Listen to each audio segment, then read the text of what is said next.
ఆకాశవాణి ప్రాంతీయ వార్తలు చదువుతున్నది పొన్నగంటి సుధా. ముందుగా ముఖ్యాంశాలు.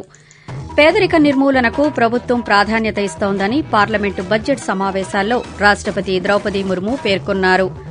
6,100 పోస్టులతో డీఎస్సీ నోటిఫికేషన్ జారీకి రాష్ట మంత్రివర్గం ఆమోదం తెలిపింది. మహిళా సాధికారతే లక్ష్యంగా రాష్టంలో పరిపాలన జరుగుతోందని పౌర సరఫరాల శాఖ మంత్రి చెల్లిబోయిన వేణుగోపాలకృష్ణ తెలిపారు. ప్రజల్లో క్రీడా స్ఫూర్తిని పెంపొందించేందుకు రాష్ట ప్రభుత్వం ఆడుదాం ఆంధ్ర క్రీడోత్సవాలను నిర్వహిస్తోందని ఎన్టీఆర్ జిల్లా కలెక్టర్ ఎస్ ఢిల్లీరావు అన్నారు. ఇక వార్తల వివరాలు. చట్టసభల్లో మహిళలకు 33% రిజర్వేషన్లు, పేదరిక నిర్మూలనకు ప్రభుత్వం ప్రాధాన్యత ఇస్తోందని రాష్టపతి ద్రౌపది ముర్ము అన్నారు. పార్లమెంటు బడ్జెట్ సమావేశాలు ఈ రోజు ప్రారంభం కాగా నూతన భవనంలో ఉభయ సభలను ఉద్దేశించి రాష్టపతి ప్రసంగించారు. కొత్త పార్లమెంటులో రాష్టపతి చేసిన మొదటి ప్రసంగం భారత సంస్కృతి, సభ్యత ఎంతో చైతన్యవంతమైనవని కొనియాడారు. యువశక్తి, నారీశక్తి, రైతులు, పేదలు దేశాభివృద్దికి 4 స్తంభాలని ఆమె పేర్కొన్నారు. పర్యాటక రంగంలో యువతకు ఉపాధి అవకాశాలు కేంద్ర ప్రభుత్వం కల్పిస్తోందని రాష్టపతి పేర్కొంటూ बीता वर्ष भारत के लिए ऐतिहासिक उपलब्धियों से भरा रहा है। इस दौरान देशवासियों का गौरव बढ़ाने वाले अनेक पल आए। दुनिया में गंभीर संकटों के बीच भारत सबसे तेजी से विकसित होती बड़ी अर्थव्यवस्था बना। भारत चंद्रमा के दक्षिण ध्रुव पर झंडा फहराने वाला पहला देश बना। ऐतिहासिक G20 सम्मेलन के सफलता ने पूरे विश्व में भारत की भूमिका को सशक्त किया। ఆకాశవాణి ప్రాంతీయ వార్తలు వింటున్నారు. ప్రజల్లో క్రీడా స్ఫూర్తిని పెంపొందించేందుకు రాష్ట ప్రభుత్వం ఆడుదాం ఆంధ్ర క్రీడోత్సవాలను నిర్వహిస్తోందని ఎన్టీఆర్ జిల్లా కలెక్టర్ ఎస్ ఢిల్లీరావు అన్నారు.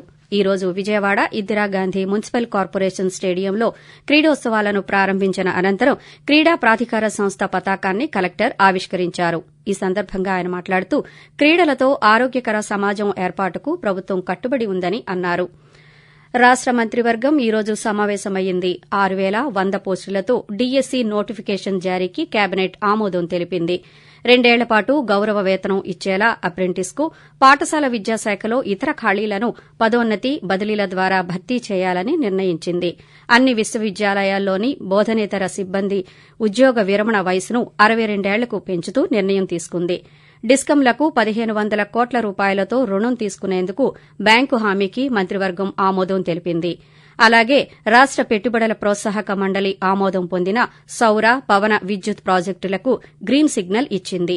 అటవీ శాఖలో 689 పోస్టుల భర్తీ సహా ఏపీ పబ్లిక్ సర్వీసులు నియామక, నియంత్రణ చట్ట సవరణకు మంత్రివర్గం ఆమోదం తెలియజేసింది.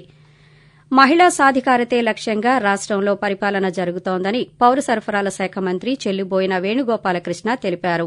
ఈ రోజు తాడేపల్లిలో మంత్రి పాత్రికేయులతో మాట్లాడుతూ మహిళా స్వావలంబనతోనే సమాజం అభివృద్ది చెందుతుందని చెప్పారు. 4వ విడత చేయూత నిధుల విడుదలకు మంత్రివర్గం ఆమోదం తెలిపినట్టు పేర్కొన్నారు. చిరు వ్యాపారులకు ప్రభుత్వం ఎప్పుడూ అండగా ఉంటుందని స్పష్టం చేశారు. కేంద్ర ప్రభుత్వం చేపట్టిన ఒక జిల్లా ఒక ఉత్పత్తి కార్యక్రమంలో భాగంగా ఆంధ్రప్రదేశ్ రాష్ట్రానికి 6 అవార్డులు లభించాయని పరిశ్రమల శాఖ మంత్రి గుడివాడ అమర్నాథ్ తెలిపారు. ఈ రోజు తాడేపల్లిలోని క్యాంపు కార్యాలయంలో ముఖ్యమంత్రి వైఎస్ జగన్మోహన్ రెడ్డిని కలిసి అవార్డుల వివరాలను ఆయన తెలియజేశారు. విశాఖ జిల్లా నూతన సంయుక్త కలెక్టర్గా కె మయూర్ అశోక్ ఈ రోజు పదవీ బాధ్యతలు స్వీకరించారు.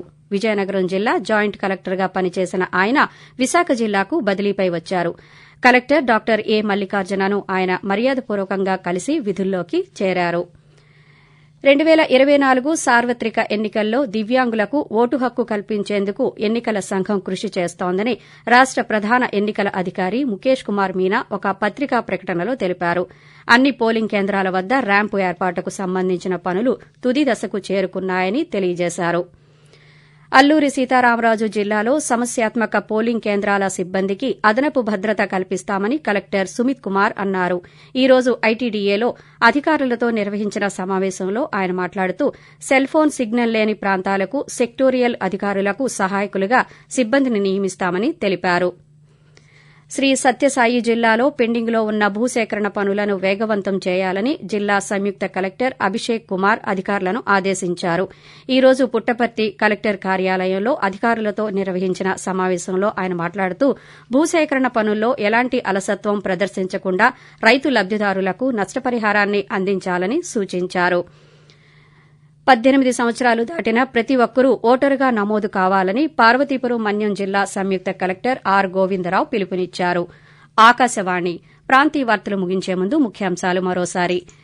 పేదరిక నిర్మూలనకు ప్రభుత్వం ప్రాధాన్యత ఇస్తోందని పార్లమెంటులో బడ్జెట్ సమావేశాల్లో రాష్టపతి ద్రౌపది ముర్ము పేర్కొన్నారు. 6,100 పోస్టులతో డీఎస్సీ నోటిఫికేషన్ జారీకి రాష్ట మంత్రివర్గం ఆమోదం తెలిపింది. మహిళా సాధికారతే లక్ష్యంగా రాష్టంలో పరిపాలన జరుగుతోందని పౌర సరఫరాల శాఖ మంత్రి చెల్లుబోయిన వేణుగోపాలకృష్ణ తెలిపారు. ఆకాశవాణి ప్రాంతీయ వార్తలు ఇంతటితో సమాప్తం.